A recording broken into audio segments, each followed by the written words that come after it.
Well, welcome back for day two. We had an exciting and lively group of panels yesterday, so the bar has been set high for today's panels. I'm just going to introduce the moderator of the first panel today and let her take it away. We heard trade came up in I think almost every panel yesterday, certainly in the wages panel and the skills panel, and I think it's really understanding the role that trade has played in all of the issues that we're talking about yesterday and today is critically important. So we thought it was important to have a trade panel as part of the discussions. Here to lead that panel is Beth Balsan. She's a fellow at the Open Markets Institute and focuses on the impact of monopoly power on trade and its consequences for national security. Beth has a deep background in trade policy. She served as Democratic counsel to the House Ways and Means Subcommittee.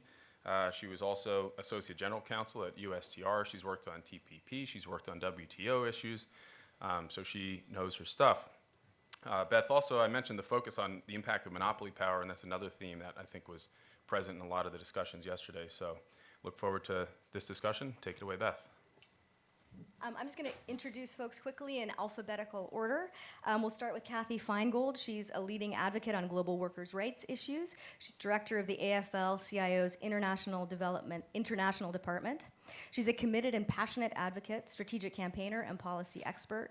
In 2018, she was elected deputy president of the International Trade Union Confederation, the organization representing 200 million unionized workers worldwide. She brings more than 20 years of experience in trade and global economic policy and worker, human, and women's rights issues. Her work in both global and grassroots fora reflect her commitment to strengthening the voice of working people in global policy debates. Here we've got Professor Joel Paul. He's the Albert Abramson Professor of Law at the University of California, Hastings Law School, where he teaches and writes about international trade law and policy and constitutional law. He's the author of books and articles on trade policy and economic regulation. Most recently, he published a critically acclaimed biography of Chief Justice John Marshall entitled Without Precedent, Chief Justice John Marshall and His Times. He's also taught on the law faculties of UC Berkeley, Yale, Leiden University, University of Connecticut, and American.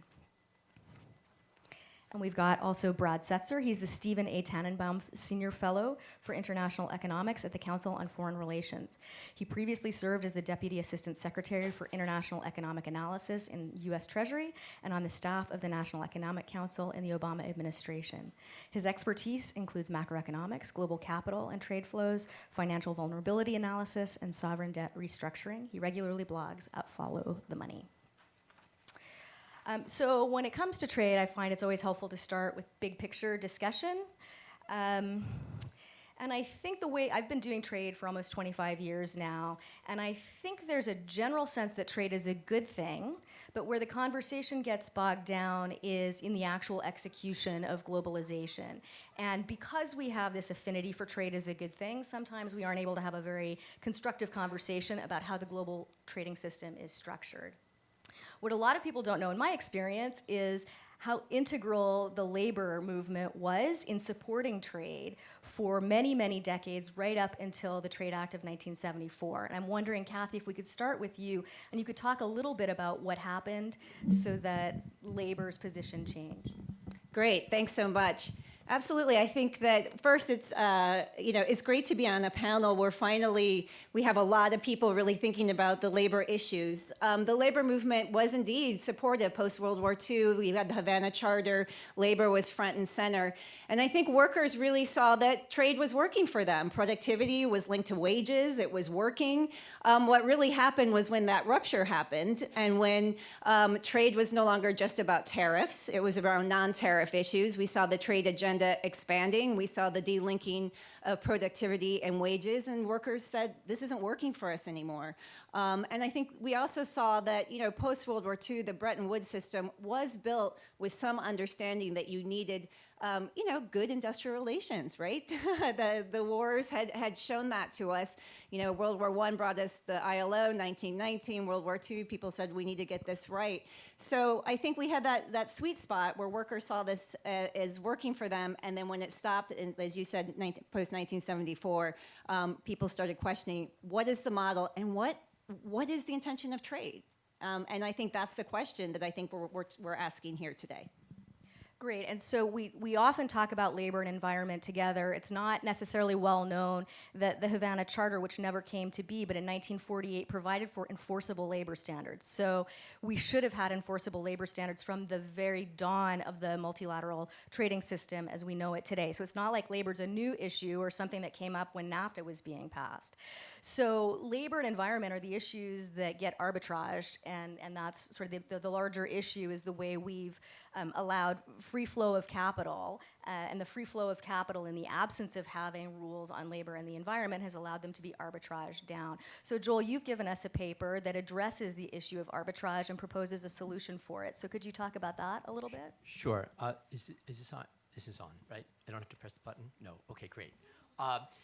The basic problem that we've seen is that the international agreements that we've negotiated have in them labor and environment standards, but the standards aren't enforceable.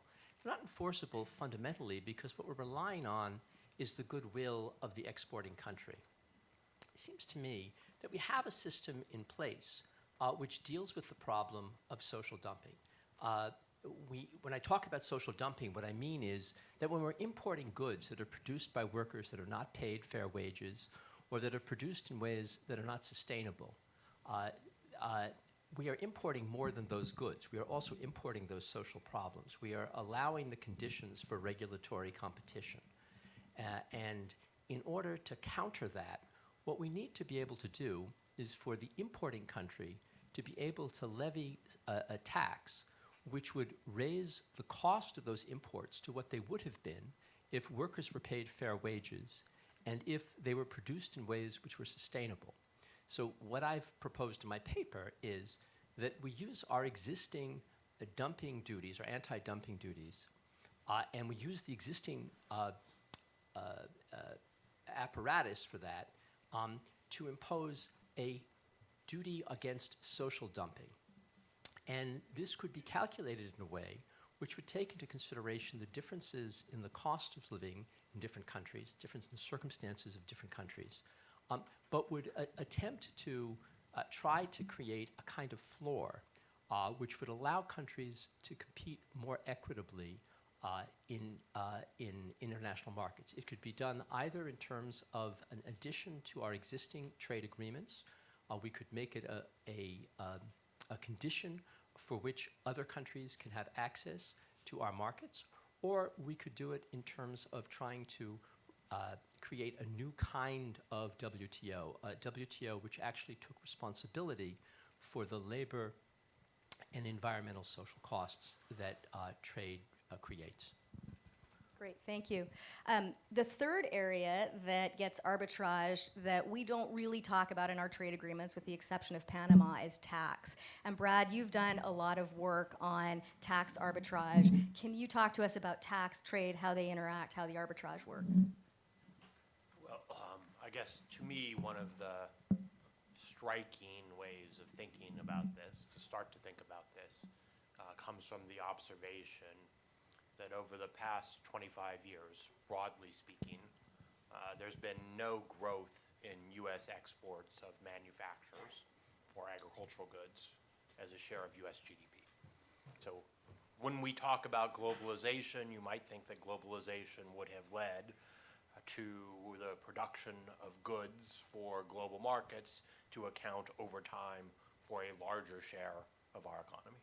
It hasn't. There's been some growth in services as a share, services exports as a share of our external output. There's certainly been some growth in our imports of goods. But where the really spectacular growth has come is in the offshore profits of U.S. firms. The bulk of the gains from globalization, setting aside the gains from more diverse consumption goods, lower, cheaper import prices, but the bulk of the gains to the make it here or design it here part of the economy have come in the form of offshore profits, not exports.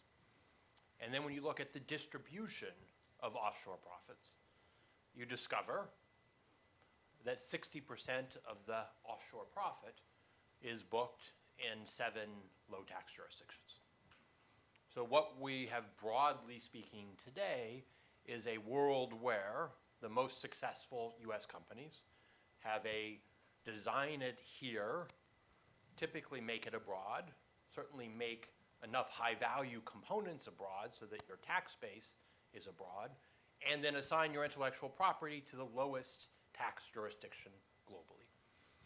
So 1.5% of US GDP and offshore profits is now from these low tax jurisdictions. How does it interact with trade? Well, what is one of the most important US asks typically in a trade negotiation? Well, it's stronger protection for pharmaceutical products. Do pharmaceutical companies, by and large, have a produce it in the US to sell it to the rest of the world model? The answer is no. The trade deficit in pharmaceuticals now is as large as our trade surplus in aircraft. We are on net a major importer of chemically active molecules. So what we are in practice negotiating hardest for, in many cases, are firms that have a model of producing in Ireland or Singapore or similar jurisdictions, booking the profits abroad, and in some cases selling it back to the US, in other cases selling it to other countries. If that's the model by which globalization plays out, it doesn't seem to me very surprising that the gains from globalization end up being very concentrated. So I think we should be thinking perhaps a little bit about what we negotiate for in trade agreements, but also thinking a lot about the provisions of our old tax code and the provisions of our new tax code that have created lower taxes on firms that offshore both their intellectual property and their production. That's a really good segue into a discussion about China, because whenever we've got a trade agreement that is pending and needs to be passed, principally what we talk about is exports. And I think we need it for export competitiveness. All we ever talk about is export competitiveness. We do an inadequate job of discussing what the potential consequences might be on the import side and the consequences for labor. And we've seen, as Joel has explained, we actually don't have an effective regime right now to address labor and environmental arbitrage. So maybe just to level set on China, the euphoria in the 90s was end of history, and not just, democracy will flourish, but also capitalism will flourish. And the understanding was that China would join the WTO and it would be a democratizing influence, and they would naturally become a market economy. And there are currently, of course, a lot of questions about how that's turned out.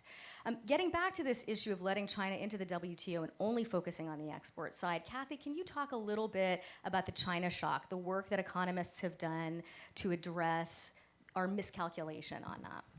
Absolutely. I mean, the China shock had an enormous impact on working people. And I would say, just from one other piece of the puzzle of what changed since the 70s is worker bargaining power, right? And so you have to see that also as part of the China shock, because for people who understand China, you also understand that there is not the bargaining power in China. You have the All China Federation of Trade Unions. You don't have an independent trade union movement. So you had this problem for Chinese workers as well, that as productivity was rising in China, they had no mechanism for bargaining, for being able to get a greater share of that. And so you had this, a decrease here in the United States where workers weren't able to be bargaining, and you had a decrease in China. And so the whole impact has been problematic for workers here in the United States and around the world, is setting, I would say, a super low floor upon which workers are trying to bargain, which is why your idea of needing to raise that floor and getting some sort of living minimum wages into our trade discussion is so critical.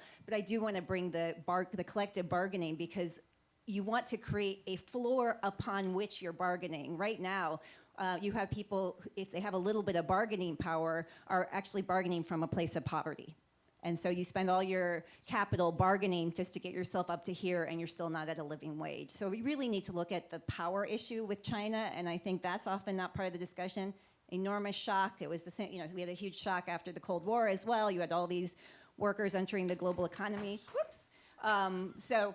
And that was the water shock. So I think that's a big piece of what we need to look at in addition to, its impact on manufacturing and what it's done to working people here, their inability to continue to get part of the gains of productivity. And just to add to that, one of the issues with TPP was trying to devise labor rules for Vietnam, which is a one-party state that believes it represents the workers, and that the rules we think of as supporting labor aren't necessary. So to the extent TPP was a prerequisite for what we would want to do with China, can you just give us a brief comment on how that works? Sure. I think there was a lot of hope, and I just want to be clear that Vietnam is different than China, and so you have the Vietnamese, the VGCL, General Confederation of Labor, and so there was a whole discussion around TPP and creating benchmarks that they would meet and ratifying freedom of association at the ILO. But you also have seen, it lies in the hands, and it's about political will in Vietnam. And so you saw one step forward and a few steps back in terms of their commitment and really letting independent trade unions flourish in Vietnam. So I think it's a huge lesson. I would think you would see more improvement in Vietnam first than you will in China in terms of an opening up. You're seeing a little bit in Vietnam, some ratifications of international labor standards. They say, if you talk to them, that they're allowing independent unions to form locally. It needs to be happening at the sectoral level so that workers actually have power in sectors, and that you don't have the ability of, the arbitrage system to, everybody running back and forth between the lowest wages. And so you need both of those countries to be dealing with worker power and the ability to raise wages. And Brad, you sort of hinted at what we're negotiating with the Chinese. Maybe you can elaborate a little bit more on what you think we should be targeting, what the administration is doing, and where we should be focused.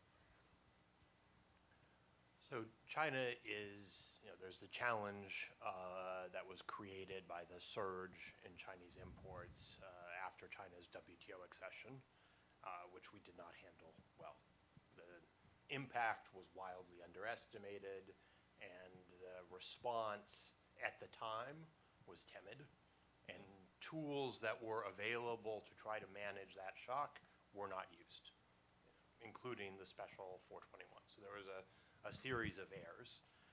The challenge I think we face now is actually a little bit different in the sense that the China shock, there are future possible China shocks, but the intense growth in U.S. imports from China has slowed.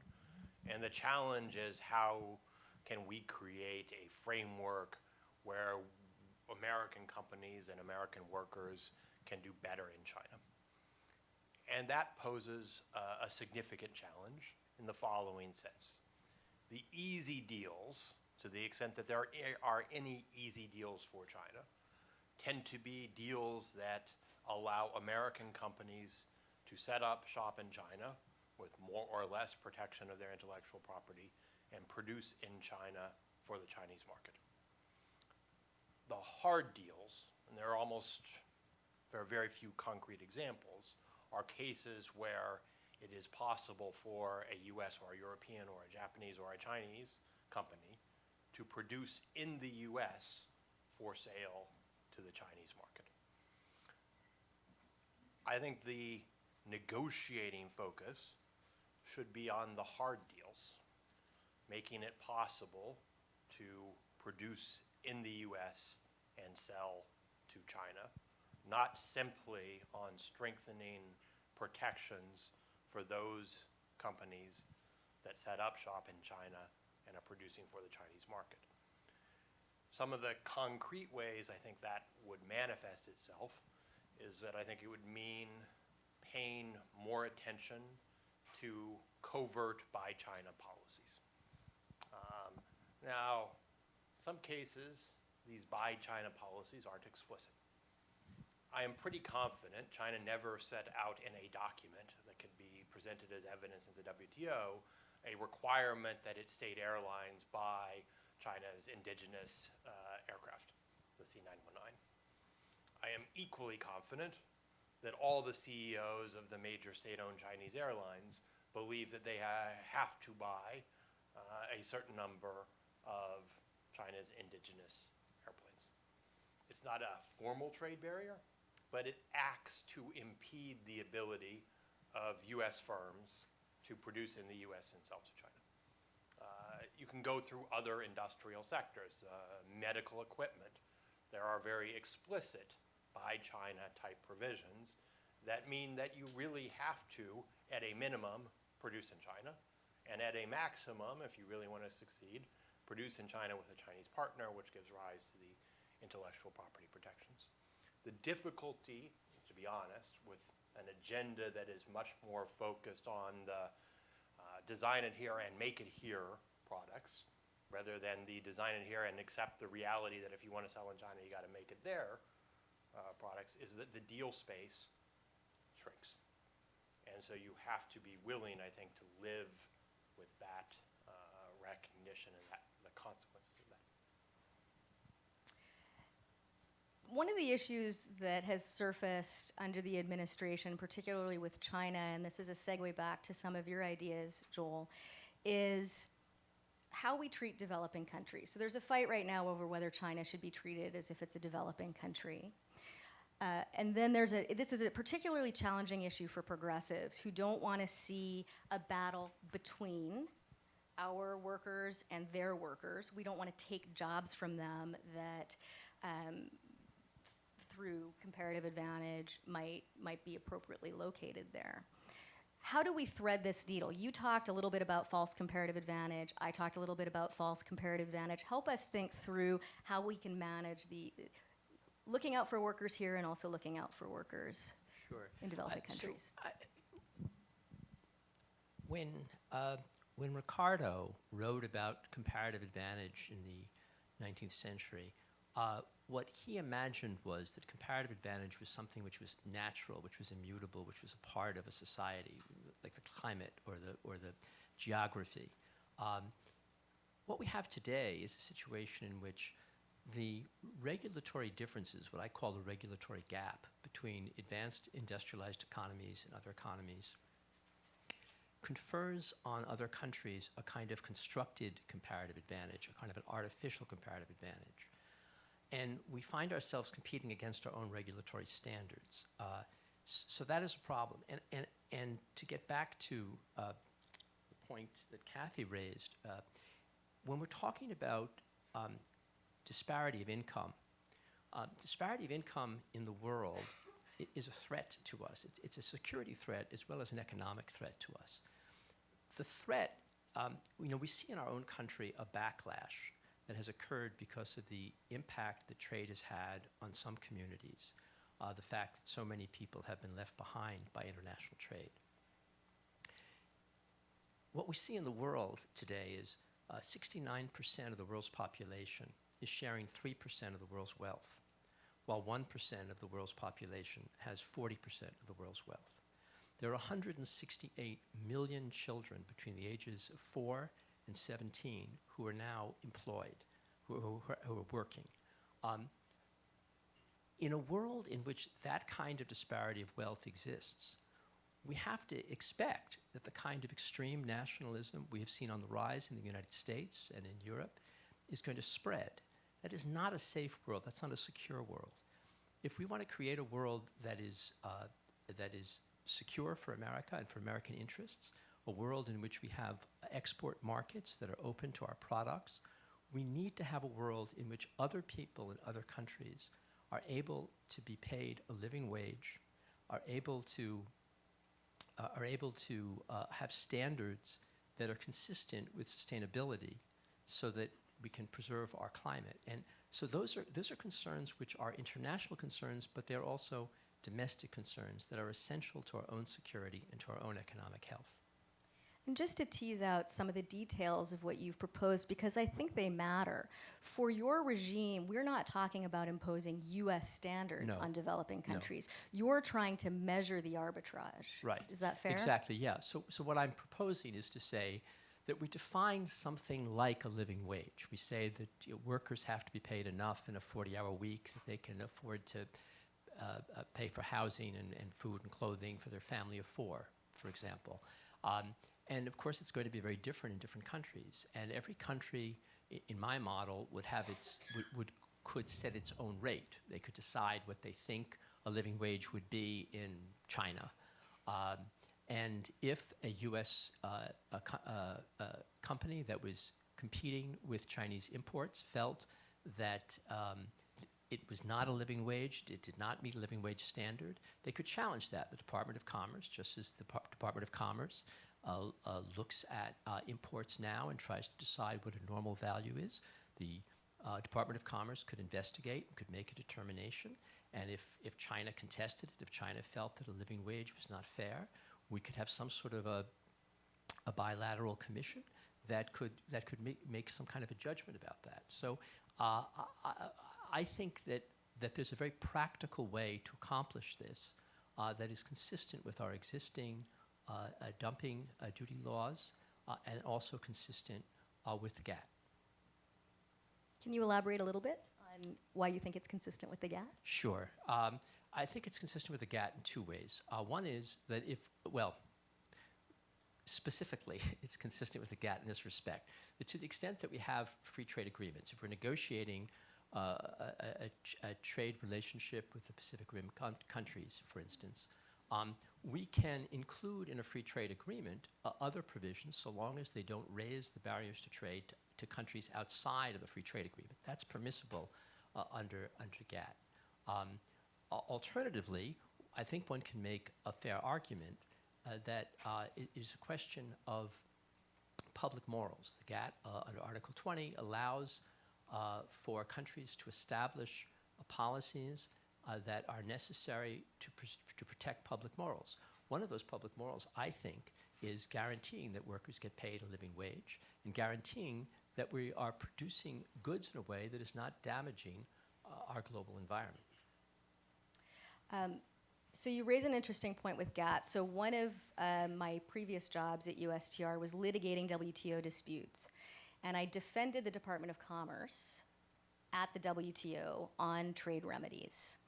And in my experience, and I've written about this, the WTO has a fundamental bias against trade remedies. And I think this is the area when people are talking about overreach at the WTO and why the administration is strangling the appellate body. And these were bipartisan concerns. Obama had them, Bush had them. There's a real concern, and a larger concern really, that because the WTO's preoccupation is with liberalizing trade flows, that their bias is in favor of liberalizing trade flows and that they take a negative view generally towards any action that's designed to remedy the kinds of issues you're talking about. So I would like to ask each of you whether it's in the interest of progressives who believe generally that the WTO rules are pro-corporate, that they're inadequately representative of labor and environmental issues. Are we better off not fixing the broken WTO dispute settlement system and giving ourselves the room to try to address some of these issues where we're not going to be challenged or face trade sanctions as we experiment with how to address these problems? I'll jump into that. I mean, I think the reality is we're in this moment where our multilateral system, even beyond the WTO, is not fit for purpose. And so if what we're trying to say is we need to take a pause here about trade policy, what are our objectives, it's about perhaps, not perhaps, but definitely about, dealing with wages, dignity on the job, sustainability, the climate piece. We have a paper here from Sandra Pulaski that deals with that. How are we going to deal with the accord, implementing some of that without some changes? So I think this is a great moment to be rethinking that this system isn't fit for purpose. What we have been doing, and all of us have been doing it, is tweaking the models that haven't delivered, right? We're tweaking the neoliberal trade models. We're tweaking them to make them a little bit better. And as I remind people, you can tweak the heck out of NAFTA, and it is still not really going to deliver unless you have a whole bunch of other domestic policy changes. But it really needs to be a fundamentally different model that starts from a different objective of, does this meet the needs of the people in the countries that are signing the agreement? And so if we can take, I see the WTO a little bit like that. the mechanisms don't work. Obviously the labor piece isn't in there. So we can, attempt to tweak, and there's a lot of people working on that and dealing with data issues. But I absolutely think we need to be thinking of multilateral approaches, because it should not just be the US going on its own. We need multilateral approaches that deal with the current moment and the future moment that we're all anticipating, and make it multilateral institutions that have different objectives and are fit for purpose for this current moment. I'll focus on my narrow China issue. So I think the next administration will have to make a rather fundamental choice. Choice A is that if you are going to continue with a policy essentially based on US unilateral pressure against China, you're almost necessarily going to want to hobble the WTO dispute settlement, because in most of the cases, China would win, because you are essentially saying on your own, we're not going to follow our WTO commitments because we no longer believe the gains from trade are symmetric, but you haven't sought to make the narrow legal case that would support those actions in the WTO. So you're faced with a series of cases which you will lose. If you're going to pursue that strategy, and there is an element, I think, of validity in the strategy, in the sense that China does deliver subsidies to industries in ways that are not WTO violations.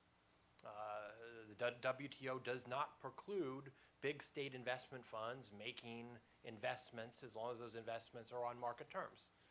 And how can you prove that, say, the big chip fund, which is supporting China's semiconductor, isn't making investments on market terms? You can't right now. You have to build that case over time. So there is no current case. There may be a future case. And then you have to wait until you've shown injury, by which time, given the scale of funds that China has mobilized, China will have already built a semiconductor industry with implicitly subsidized funds.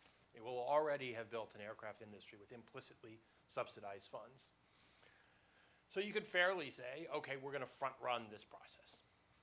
It's unfair. We know the results. We're not going to wait until there's demonstrated injury. We're just going to act now. I think that was the gem of truth in the Trump administration's approach. So, that's strategy A.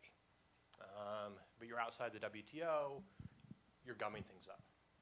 Strategy B, take the opposite course. And this is a strategy that I at least associate with Jennifer Hillman, my colleague at the Council on Foreign Relations. It's the most aggressive possible version of a multilateral challenge. You argue that China's practices have nullified and impaired the expected benefits, and therefore, broadly speaking, all of the members of the WTO would seek to push China outside of the WTO because the expected benefits haven't accrued. It's a non-violation violation case. It doesn't hinge on getting a remedy for a specific violation. That would mean the WTO would become important, and you would seek to renegotiate, in some sense, the terms of China's entry back into the WTO. Now, in that context, you probably want to do more, but that's a context where you want a functioning WTO, but a changed functioning WTO. I'm curious if there are other big options out there for approaches towards the China policy challenge, but those strike me as the big strategic choices. I think if I can push back a little bit on Beth's premise respectfully, I think progressives should hesitate to attack international organizations like the WTO, because I think that we have an interest in protecting and preserving international order and multilateralism. It seems to me that the dispute settlement process in the WTO, as it is flawed, is probably less imperfect than any other international dispute resolution mechanism we have. My friends in the human rights field are envious of the fact that there's a much higher degree of compliance with the decisions of the appellate body than there are with decisions of human rights bodies internationally. What I think, in fact, has happened is that the WTO is becoming less relevant in the world.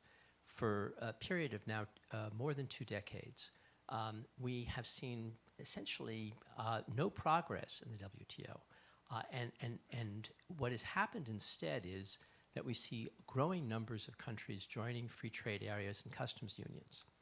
I think that is, in fact, the future model. I think what we are going to start to see is larger and larger circles of countries intersecting with different degrees of economic interdependence. And I think that, therefore, trying to focus in on agreements like the TPP or the TTIP, and trying to get those agreements to have in them enforceable labor and environmental standards is a much more profitable way for progressives to focus their energies. One of the issues with the WTO is the view, and I'd be interested in your reaction to that because the dispute settlement system has been used to achieve outcomes that were not available during the negotiation, and trade remedies is one of them, particularly zeroing, that is why the negotiating arm has been stymied. So that the dysfunction at the WTO on both sides, people will say the dispute settlement system is the crown jewel. But if it's true that that is stifling the ability of the WTO to negotiate any agreements, what does that mean? Do you accept the premise, and what do you think that means for the future of the organization? Well, I don't disagree that there are flaws there in the process. I'm not sure. It doesn't seem to me that the dispute settlement process is the biggest hurdle, but you may have more experience with that than I do. Ivory tower. I perceive that there's a possibility for some kind of a grand bargain to be reached between industrialized, advanced economies like the United States and developing economies, where we address questions about agricultural subsidies, labor standards, environmental standards, as well as dispute settlement, to try to find some kind of a common ground. I think that there is a potential for that. The difficulty that I see is that most of the industrialized countries have, like the United States, bicameral legislatures. And so constitutionally, we have a bias in favor of agricultural interests. In any bicameral legislature, where you have one house, like the Senate, which is chosen for equal representation per state, you are definitely going to have an agricultural bias there that's built into it. That's why France and Germany and the United States and Japan all have strong agricultural subsidy programs, despite the fact that we don't have very many people who actually work on the farms any longer. That becomes a problem, and so I think that hurdle has to somehow be removed in order for us to reach the grand bargain that I imagine is possible. You're sort of bringing us back to sort of a big picture item, which is if we're talking about the WTO, if we're talking about regional trade agreements as the future, you mentioned TPP, you mentioned TTIP. What is the purpose of U.S. trade policy as we move forward? Yeah, I mean, I think I've already said, I think that we need to rethink what the purpose is. I mean, both if we don't get it right, as you've already mentioned, the economic, the failures have real political implications that we're seeing all over the world. I think you need to reconnect. Why are we trading? We are trading not just for short-term, profits, and that's another issue around China, the long-term versus the short-term, which I think is a huge issue that we need to look at. So are we looking at trade policy in a way that says, are we building something that's sustainable, jobs with decency and rights, dealing with the Paris Accord and the climate crisis, where we have an estimated 10 years to seriously deal with things? Is that is that our model? Or are we continuing down a model that really has lost its objective, right? It's like, that's what I meant by papering over a neoliberal model, that we just keep trying to add a chapter to and tweak and figure out a better enforcement mechanism, rather than saying, let's take a pause. This current moment begs us to take a pause and say, what did we get wrong? We got a lot wrong. Let's figure this out. And what is it that whose interests are these trade policies supposed to be serving? Not just the governments. Or the elites in the governments or the corporations. They're to be serving the people in those countries who've elected those people. And we need to deal with the environment in a much more serious way. I mean, you mentioned that there's labor and environment. What you have on environment does not even begin to get at the transformation that needs to happen in our countries. I mean, it's a tweaking. Right, it's looking at Peru and timber, and it's like little pieces where what I think we're all trying to get at is what are the systemic changes that we need to see? And trade policy is just one piece of it, although as I explained to my European colleagues, in this country it takes on a larger than life debate because we don't have the other domestic social policies that ease the blows of transition, right? We don't have national health care. We don't, all of those problems that my European colleagues are, shocked by. But that's why trade here becomes such a contested space. And so that's why I think we need to listen to why it's so contested, get back to a new set of objectives, which are absolutely our members, trade unions, we need trade. We need successful companies. So we need that. We need that to flow. We need it to work. But it has to be in service to not just a few people up here. It needs to be in service to the people producing the wealth in the supply chains. I think that there's more than an economic justification for trade. I think the trade is important because I think we are global citizens, because I think it builds global institutions and global relationships. I think that it discourages military conflicts. It gives people interests in trying to maintain better relations with one another. And it also creates an instrument by which we can address some of the fundamental climate change issues that we all face. It gives us a way of trying to get countries on board with addressing the necessity for our survival of limiting carbon emissions. So I see trade as a useful tool, quite apart from the economic advantages that trade may yield. So I guess, trade deals today tend to be trade and investment deals. And I think one important recognition is that sometimes on the investment space in particular, we probably push too far, constrain sovereignty too much. And so at least one, I think, of the goals of a future trade agreement is not to overreach too much on the investment space.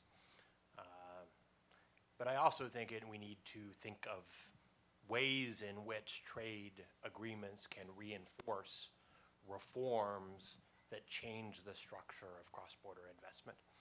And by that, I mean the IMF and others have done studies that suggest that the majority, at least, of outward U.S. investment is what they call phantom investment. It is investment in tax havens. And so when people think of foreign direct investment, they think of factories. But statistically speaking, foreign direct investment is ownership of shell companies. And the intellectual property rights that have been assigned to shell companies in low tax jurisdictions. And so if you think, as I do, that we need to reform tax laws to change the set of incentives that have encouraged so much of profitable activity to migrate to the low tax jurisdictions, then you would also think about how those broader policies might be reinforced in your trade agreements. Sort of just to go back to TPP, which ties into all of these issues, it seemed to me that the argument started off as liberalization for liberalization's sake. And we were still this is sort of the shift, the beginning of the shift away from a neoliberal discussion.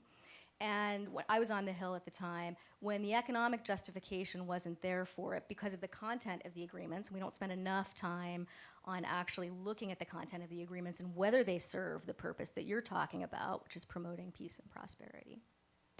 Then the conversation shifted to TPP being about reigning in China. And again, if you actually look at the detailed rules, it's the opposite. It actually reinforces our supply chain dependency on China, and there are other issues with the agreement. The state-owned enterprise chapter is not going to do a thing about China. So as we think about this, how do we choose our partners to achieve the goals you're talking about, Joel? And also, how do we make sure that the substance of these agreements matches up to the goals that we say these agreements are meant to serve?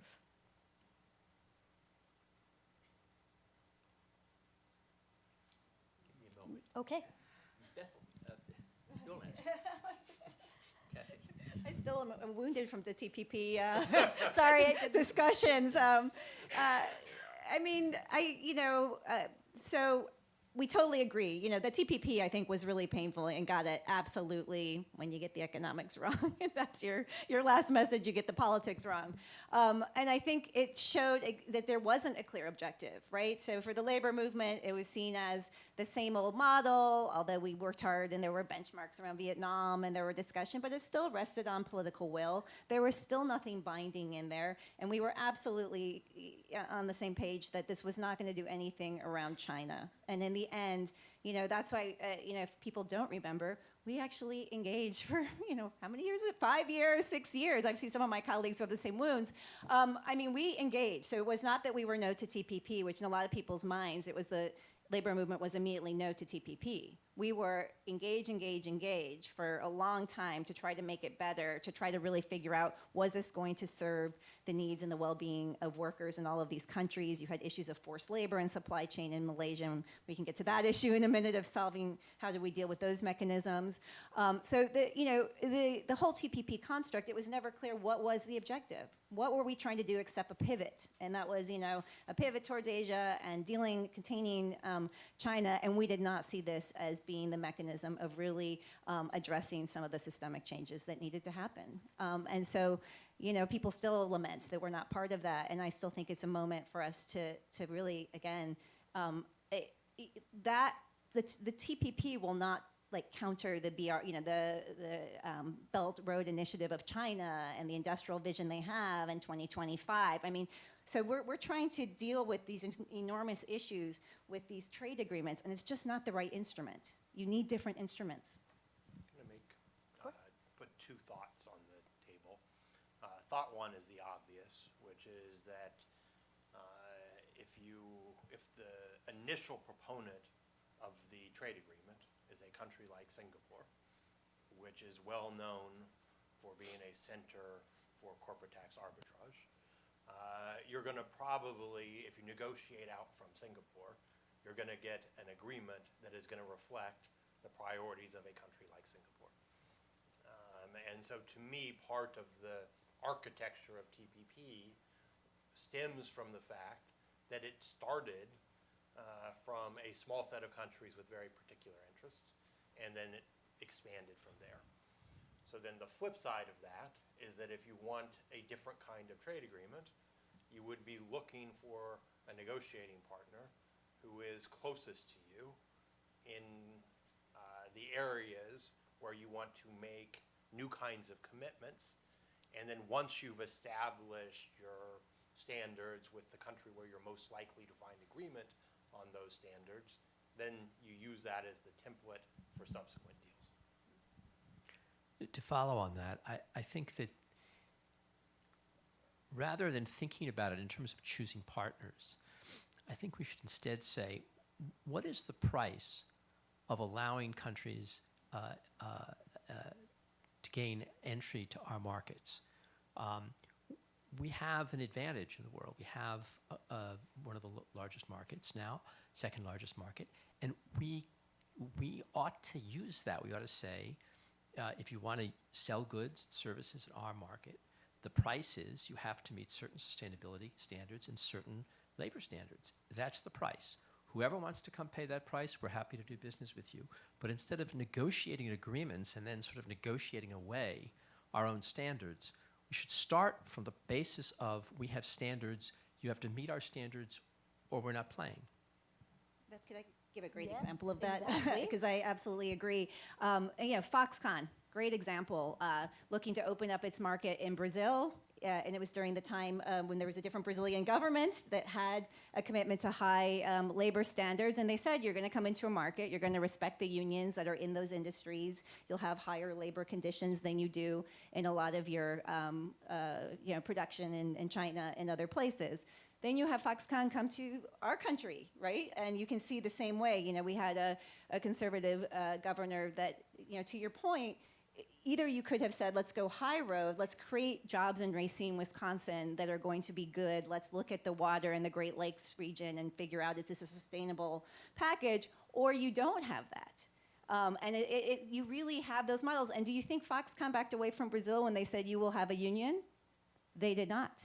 And you can see that with many multinational companies where they are absolutely anti-union here, but when the country says, here's our standards, and you'll play by those standards, oftentimes they're willing to play by those standards if they want access to that market. So I think that's a really, we see that happening a lot with these major multinationals where we assume, oh my gosh, here in the US they would never do that.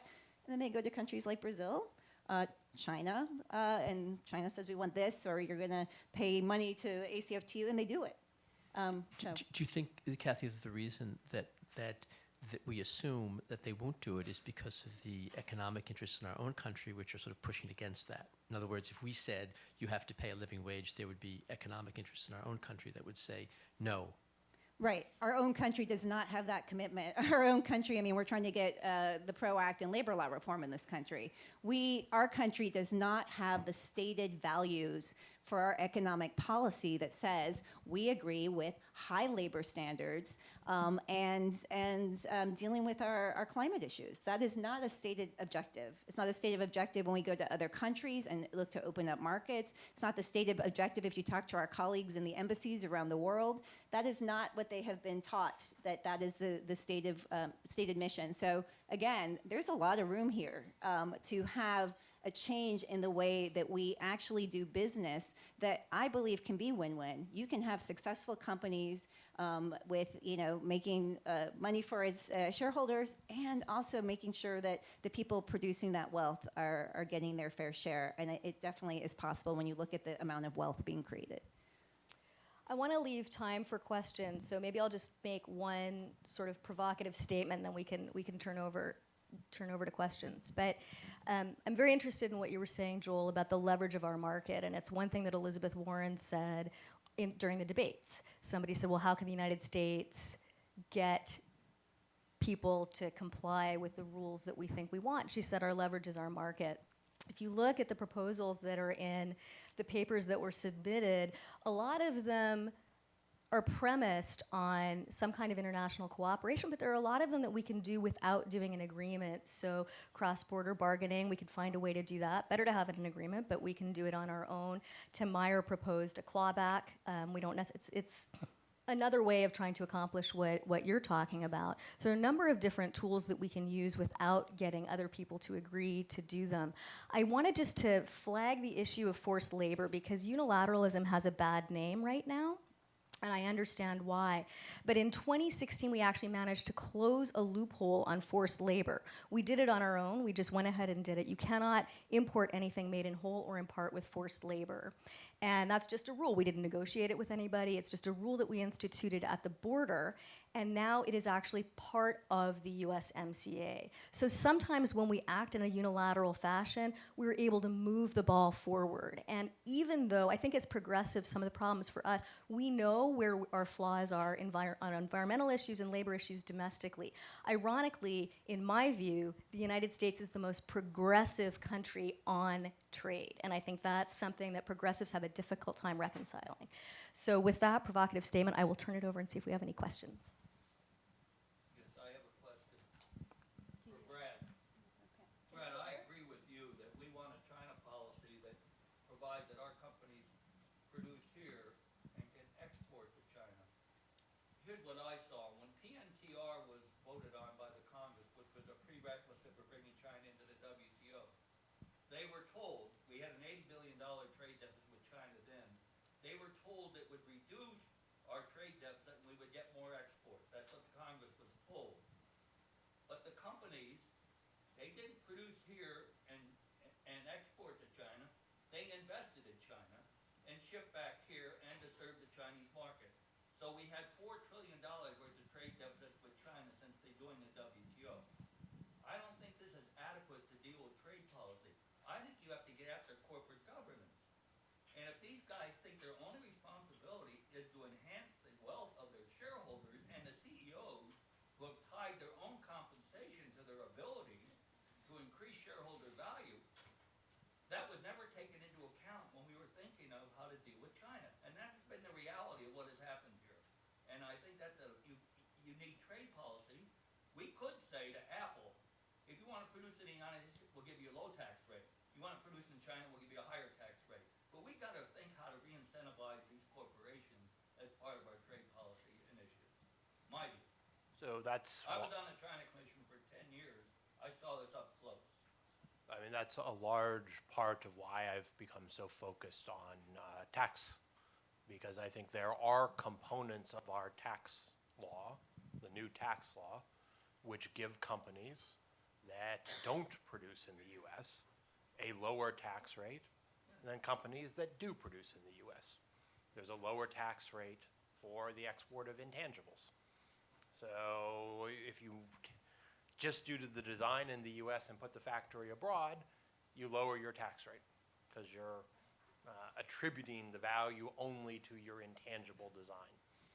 And then the architecture of the global minimum tax, the GILTI, it's a much lower tax rate. It's half the headline tax rate, so you want to pay the GILTI rather than the headline tax rate. And so it incentivizes pharmaceutical and other companies to put production outside the U.S., intellectual property outside the U.S., and have an effective tax rate of 10, whereas if they had design production all in the U.S., they would have no basis for not paying the 21 headline tax rate. There's another provision, which is, since it's kind of complicated, but you calculate your intangible income, which is taxed at a lower rate, in proportion to the amount of tangible assets you have abroad. So if you add to your tangible assets, there's a deemed return on the tangible assets, and that gets deducted from your residual GILTI tax, which is wacky, but trust me, Rebecca Kaiser, if you want a citation, you can reduce your global minimum tax on your intangible intellectual property by having a factory abroad. These are things that we have chosen ourselves and that we can change ourselves so that our companies aren't encouraged in certain sectors to offshore production. I also think, in line with your point of view, that, look, we have to work, and it's going to be a long process, but we have to make it clear over time that the rules of the game cannot be that you can produce in China for the world market and you can produce in China for the Chinese market, but you can't produce outside China for the Chinese market. That is a global trade that strikes most workers as unfair. But the net result of the interaction of China's system and the existing WTO rules too often produce that result. Now, I don't know how to get from here to there, but I think that the goal should be that. Agreed. Thank you. Heather? So, Beth and Brad, I've played this rhetorical trick on the two of you before, but this question is for all four of you. So, it is 14 months from now, and a new administration comes to you and says, because we ran our campaign entirely on multilateralism and rebuilding our relationships with our European and Asian allies, and we actually believe in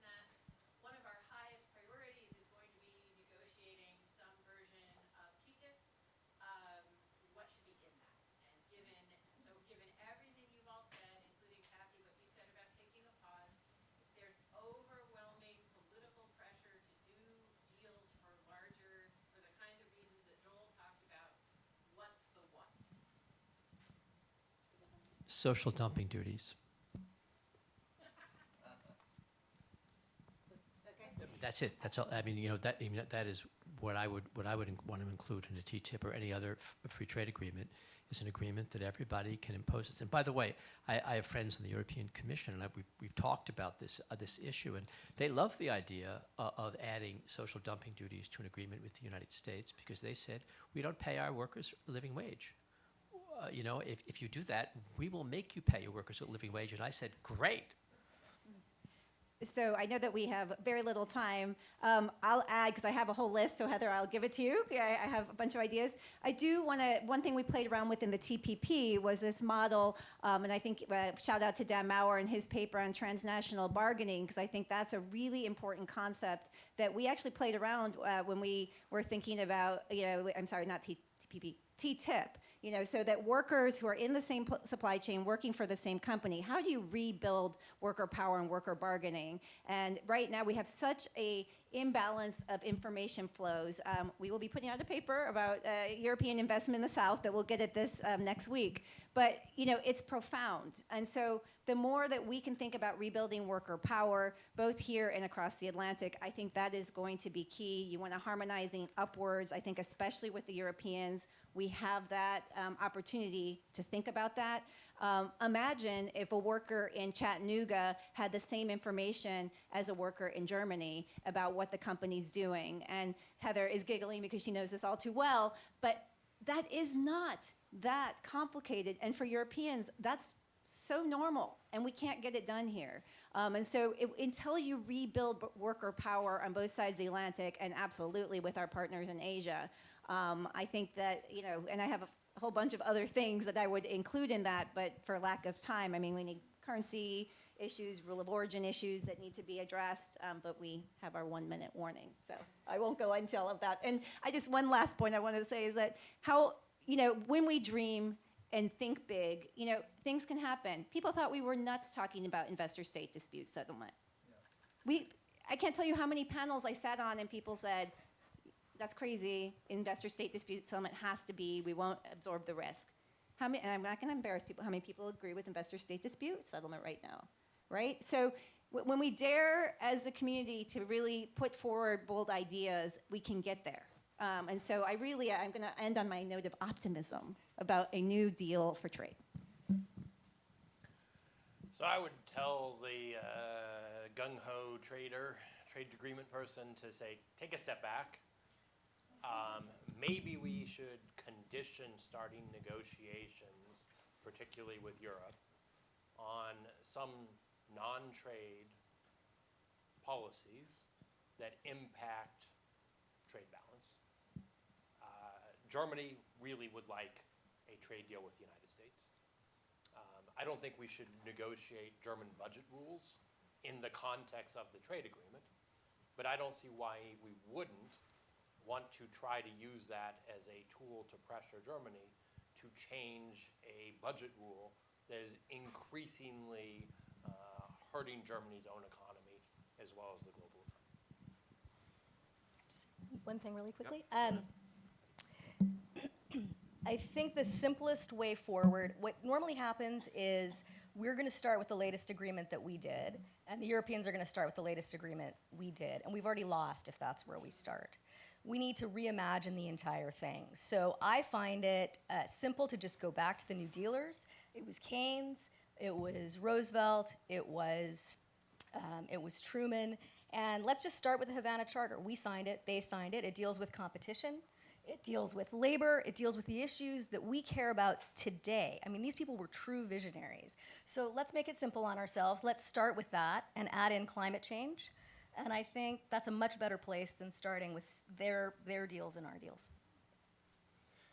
Well, thank you to the panel.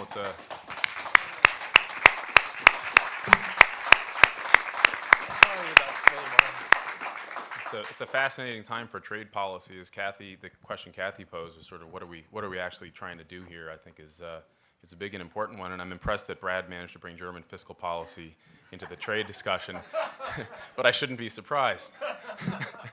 So we have a short break here. Be back promptly at 10:30. You won't want to miss the CEO panel coming up.